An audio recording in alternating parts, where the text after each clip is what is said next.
On the evening of the 18th of June 2020, James Freiss arrived at Wirecard's headquarters in Aschheim, just outside Munich. He was supposed to start the following month. He was supposed to lead a new compliance department. Instead, he found himself walking into a building where everything was collapsing, and spent his first night trying to answer one question. Did 1.9 billion actually exist? Wirecard had told its auditors, Ernst Young, that this money was held in escrow accounts in the Philippines, managed by two local banks on behalf of a Wirecard subsidiary called Marsalek Payment Services. EY had been trying to verify these accounts for weeks. The banks in the Philippines denied any business relationship with Wirecard. The Philippine Central Bank confirmed the money had never entered the country. By morning, Freiss had concluded what EY had concluded. The 1.9 billion almost certainly did not exist. He informed the supervisory board. CEO Markus Braun resigned. COO Jean Marsalek was suspended and then disappeared. 3 days later, Braun was arrested. 4 days after that, Wirecard filed for insolvency. The company had 3.2 billion in debt.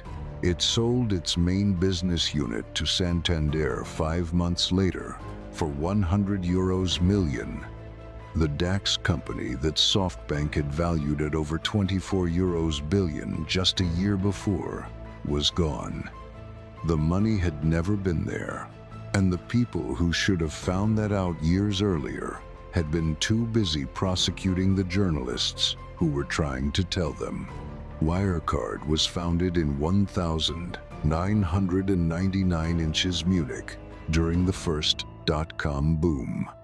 Its early clientele, according to Der Spiegel, consisted primarily of porno and gambling sites, the kind of merchants that mainstream banks refused to service. It was unglamorous work, but it was real work: processing payments, managing risk, handling chargebacks.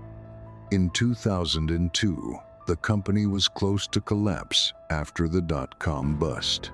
A new investor group bought it, kept the name, and brought in Markus Braun, a consultant from KPMG, as CEO. Braun, Austrian-born, had the demeanor of a technology visionary. He favored black turtlenecks. He spoke of Wirecard as a challenger to the established financial order. Under his leadership, the company entered the DAX in 2018, becoming one of the 30 most valuable companies in Germany, the first fintech ever to do so. The growth story was real in some ways. Wirecard did build a payments processing business. It did serve major clients: KLM, Qatar Airways, Transport for London. But from roughly 2015 onward, the core of its reported profitability was a fiction. The mechanism worked like this. Wirecard told the market that a large and growing portion of its business was processed through third-party acquirers, companies in Dubai, Singapore, and Manila that handled payments in markets where Wirecard itself didn't have banking licenses. These companies reported paying commissions to Wirecard, generating hundreds of millions in annual revenue. The problem was that these companies were, in the investigators' conclusion, largely controlled by Wirecard insiders. The revenue they reported paying was fabricated. The money they claimed to hold in escrow for Wirecard did not exist.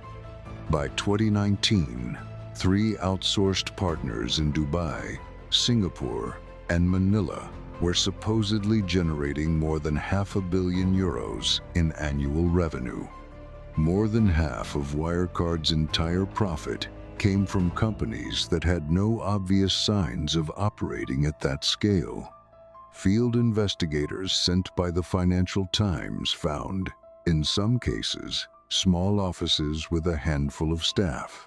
The Financial Times began investigating Wirecard in 2015.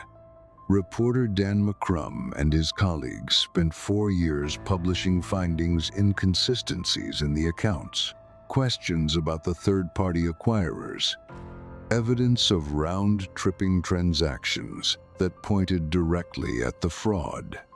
The response from Wirecard was extraordinary. The company hired lawyers to threaten the FT with defamation actions. It hired private investigators to gather information on reporters. It briefed other German media outlets with counter-narratives, casting McCrum as a tool of short sellers. When the FT published an article in January 2019 based on internal Wirecard documents obtained by a whistleblower, Wirecard filed a complaint with the Singapore police, who raided the FT's sources. Most extraordinarily of all, BaFin, Germany's financial regulator, opened a criminal investigation not into Wirecard, but into the journalists and short sellers criticizing it. BaFin accused them of market manipulation.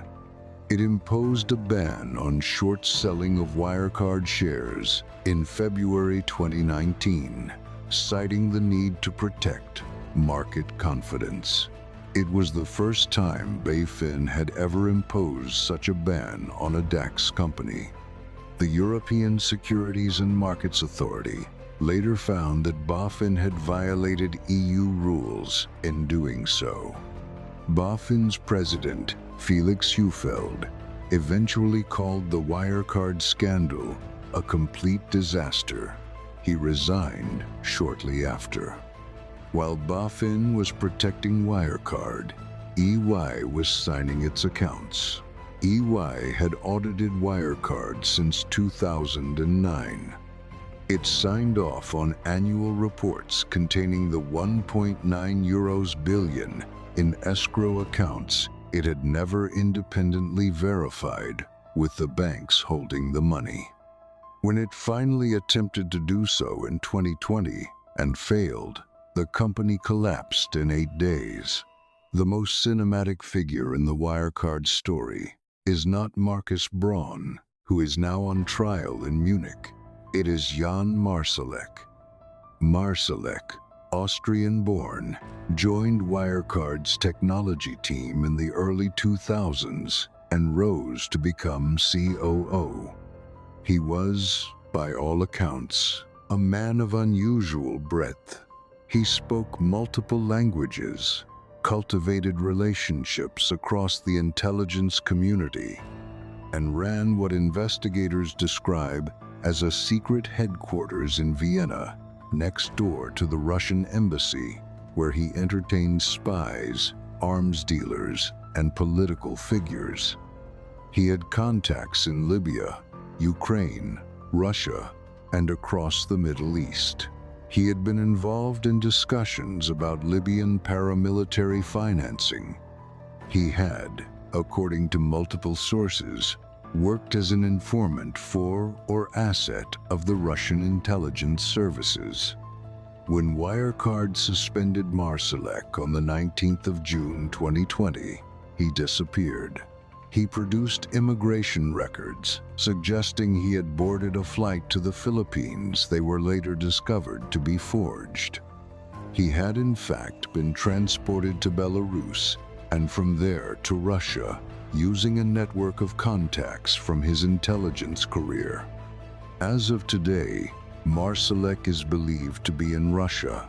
He is on Europol's list of Europe's most wanted fugitives. Interpol has issued a red notice against him. He has never been tried. His defense that he was the victim of a company fraud he did not control has never been tested in court. Markus Braun, by contrast, was arrested and has remained in custody.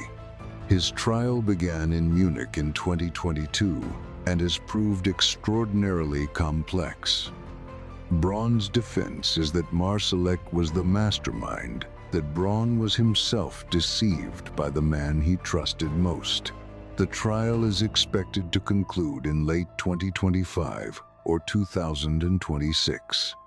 No verdict has been delivered as of the recording of this episode.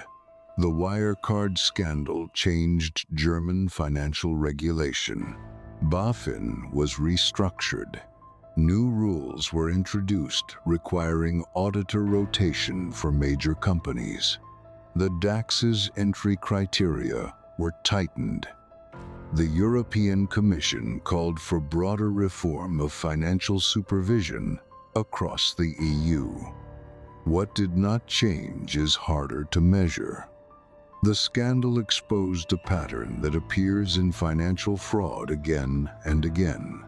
A company with a compelling story, growing fast, in a sector regulators don't fully understand, with auditors who ask the wrong questions and regulators who protect the story instead of investigating it. Wirecard's story was irresistible. A European Fintech taking on Visa and Mastercard. A German tech company finally competing at global scale. SoftBank investing 900 million euros. The company entering the DAX. Every institution with a stake in the narrative. The regulator, the auditor, the financial press, the investment community had reasons to want the story to be true. And when the FT said it wasn't, those institutions attacked the messenger. The 1.9 billion was not lost. It was never real. The DAX entry was built on phantom revenue. The SoftBank investment was made based on fraudulent accounts EY had signed. And while BaFin was prosecuting short sellers for market manipulation, the largest accounting fraud in German history was hiding in plain sight, reported accurately in the Financial Times for 4 years. Jan Marsalek is in Moscow. The money is gone. That's where the money really went. This was Dark Ledger. Subscribe if you want to know where else the money really went.